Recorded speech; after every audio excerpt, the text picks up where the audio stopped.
देश की कमर्शियल राजधानी है और देश और दुनिया में ये दो चीज़ों की वजह से जानी जाती है।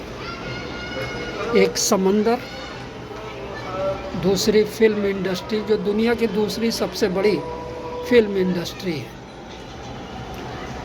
और ये चकाचौंध भरी कमर्शियल राजधानी देश की रात में कैसी लगती है, ज़रा देखिएगा। मैं इस वक्त मुंब्रा के दोस्ती टावर, जो 30 मंजिला है, उसकी 10वीं मंजिल के बालकनी से खड़े होकर ये ताज़ा तस्वीरें आपको दिखा रहा हूँ। और बैकग्राउंड में कहीं ईशा के अजान की मुकद्दस आवाज़ गूंज रही है। कुल्हाड़ी से मुझको कोई काटता है, कोई पत्थरों से मुझे मारता है। हमारी तबाही में शामिल है भाई, हमारी तबाही में शामिल है भाई, नहीं दूसरा कोई कातिल है भाई। कुल्हाड़ी में लकड़ी का दस्ता ना होता तो लकड़ी के कटने का रास्ता ना होता।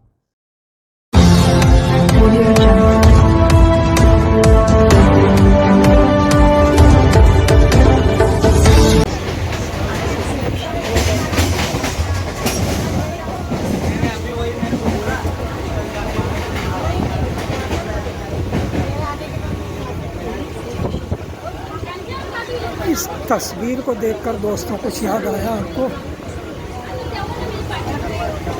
दिल्ली की बेटी से पुरानी ट्रेन ये है मुंबई की लोकल, यहाँ की लाइफ लाइन।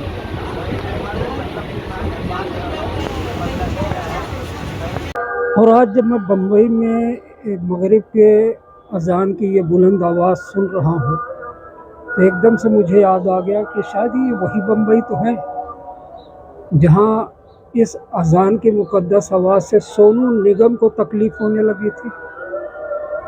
लेकिन विश्व सुंदरी और जानी मानी यूनिवर्सल हीरोइन प्रियंका चोपड़ा ने जब ये बताया कि मुझे तो इसकी आवाज़ बहुत अच्छी लगती है, मैं अपनी बालकनी में बैठकर सुनती हूँ, मुझे बड़ा सुकून मिलता है, तो भाई देखिए ये है अजान की आवाज़।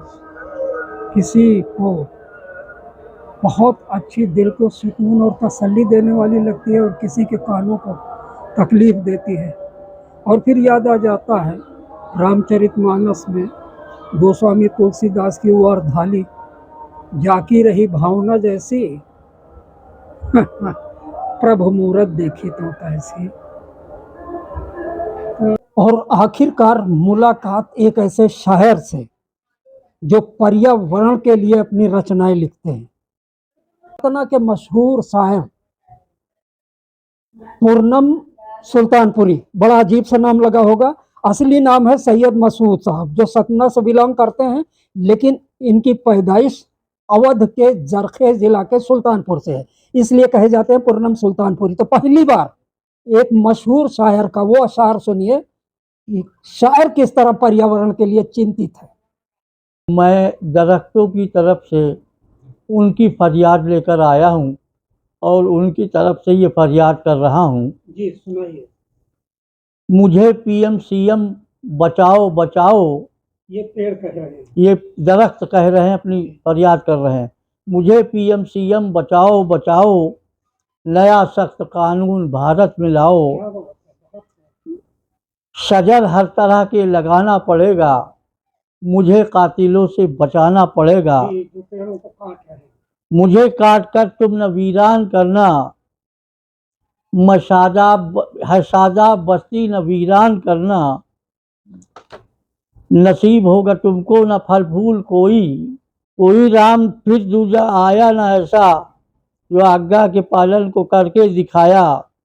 दुखों के गमों को वहाँ अपना काटा, यहाँ राम ने आके बनवास काटा। ये तुलसी, ये पीपल, ये बरगद, ये चंदन, ये तुलसी, ये पीपल, ये बरगद, ये चंदन है जितने भी ज्ञानी वो ये कह रहे हैं, मेरी गोद में देवता रह रहे हैं। जो आए जो काम आए सबको हवा दे रहा हूँ, शिफा मिल सके वो दवा दे रहा हूँ।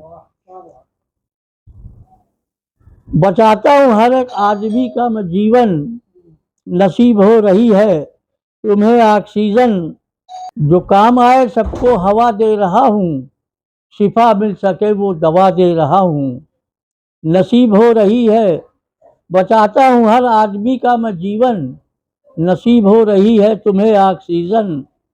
जमाने के सहता मैं रहता हूँ हर गम, मैं खामोश रहता हूँ चुपचाप हरदम। कुल्हाड़ी से मुझको कोई काटता है, कोई पत्थरों से मुझे मारता है। हमारी तबाही में शामिल है भाई, हमारी तबाही में शामिल है भाई, नहीं दूसरा कोई कातिल है भाई। कुल्हाड़ी में लकड़ी का दस्ता ना होता तो लकड़ी के कटने का रास्ता ना होता। परिंदे खुदा से दुआ कर रहे हैं, मेरे घर से इंसान जुदा कर रहे हैं। कयामत से पहले कयामत न लाओ, बचाओ बचाओ मुझे तुम बचाओ। अब आखिर में मतलब समाज फरमा ले। जी इरशाद। मेरी आल कुर्बान पूर्णम है तुझ पर, निछावर मेरी जान तुझ पर है पूर्णम। शजर तेरे खातिर दुआ कर रहे हैं, तेरे गीत का हक अदा कर रहे हैं। क्या बात है, बहुत